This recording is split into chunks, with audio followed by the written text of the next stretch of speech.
In the quiet town of Burlington, Vermont, nestled among rolling green hills and vibrant autumn foliage, Emily Harper lived what she thought was a perfect life.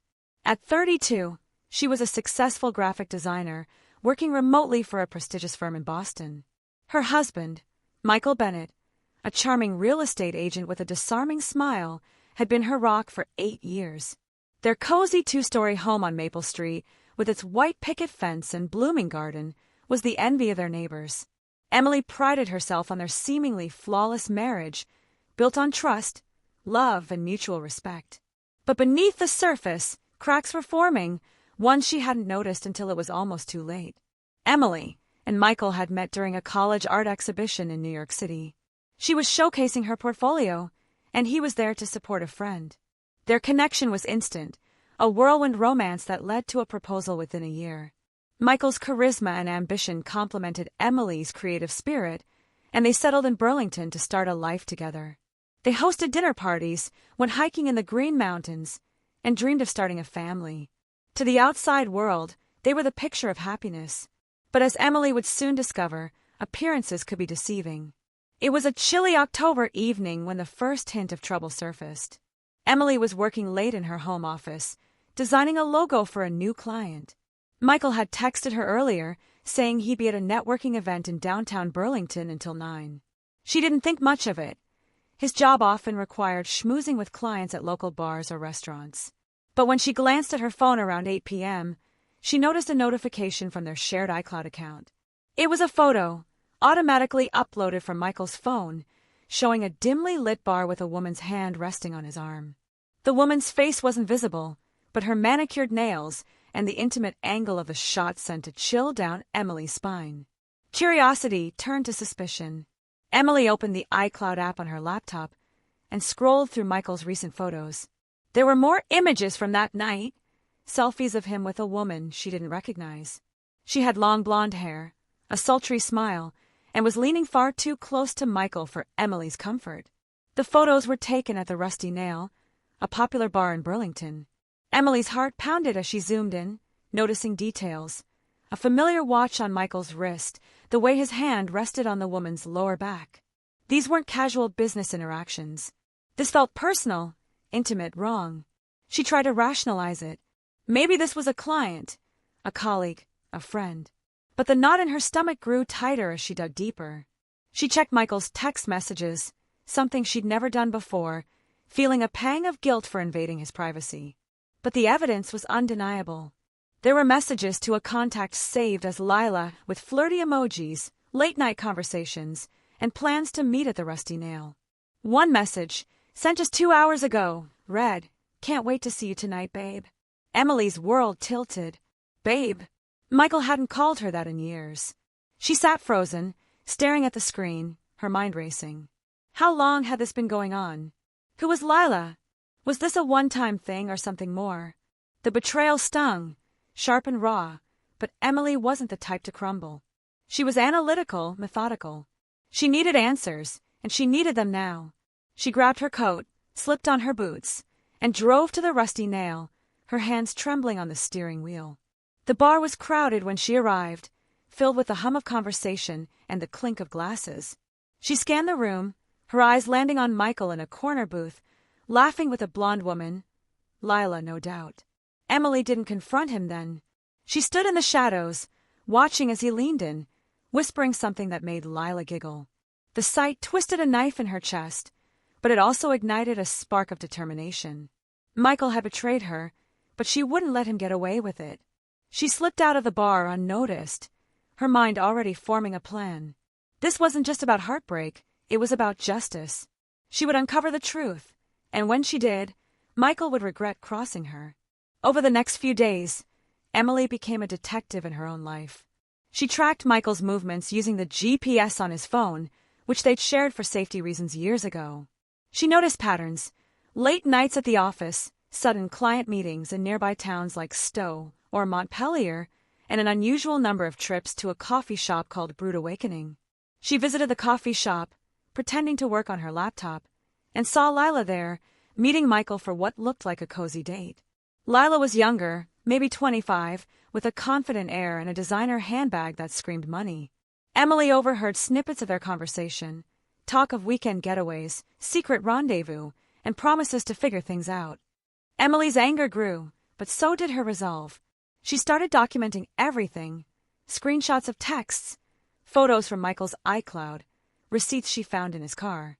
She even created a timeline, pinpointing when the affair likely began. 6 months ago, around the time Michael started working with a new real estate firm.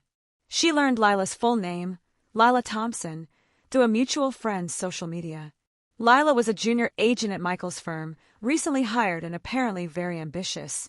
Emily's research revealed Lila's Instagram, filled with glamorous photos and cryptic captions about living for the moment.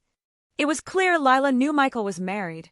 One post even showed a necklace Emily recognized as a gift Michael had claimed was for his mother.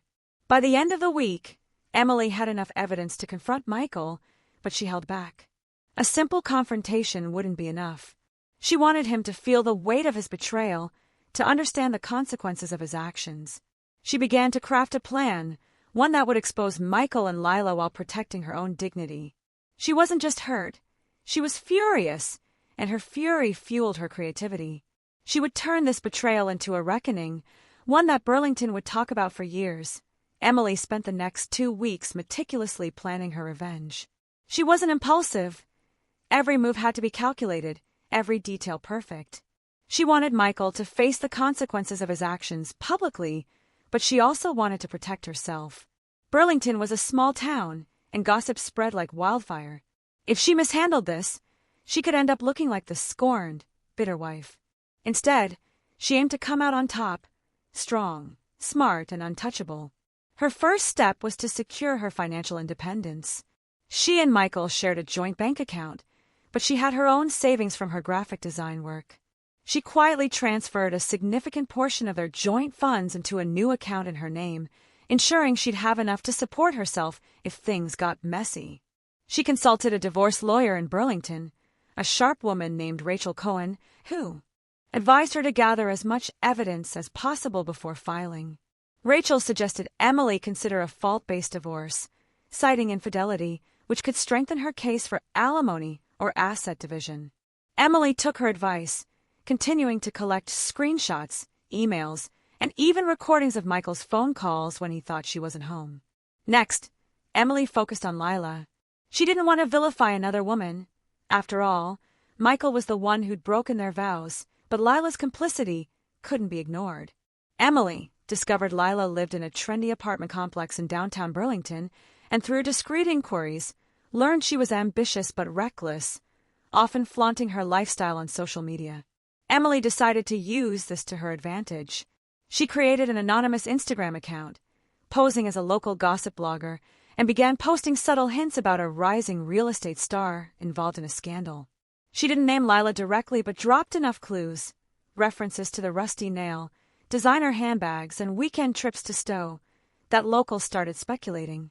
The posts gained traction, especially among Burlington's tight-knit real estate community. Emily watched as comments piled up, some defending Lila, others questioning her professionalism. She knew this would rattle Lila, maybe even push her to confront Michael. Sure enough, Emily's surveillance of Michael's texts showed a heated exchange between him and Lila, with Lila accusing him of leaking their affair. Michael, clueless, denied it, but the tension was palpable.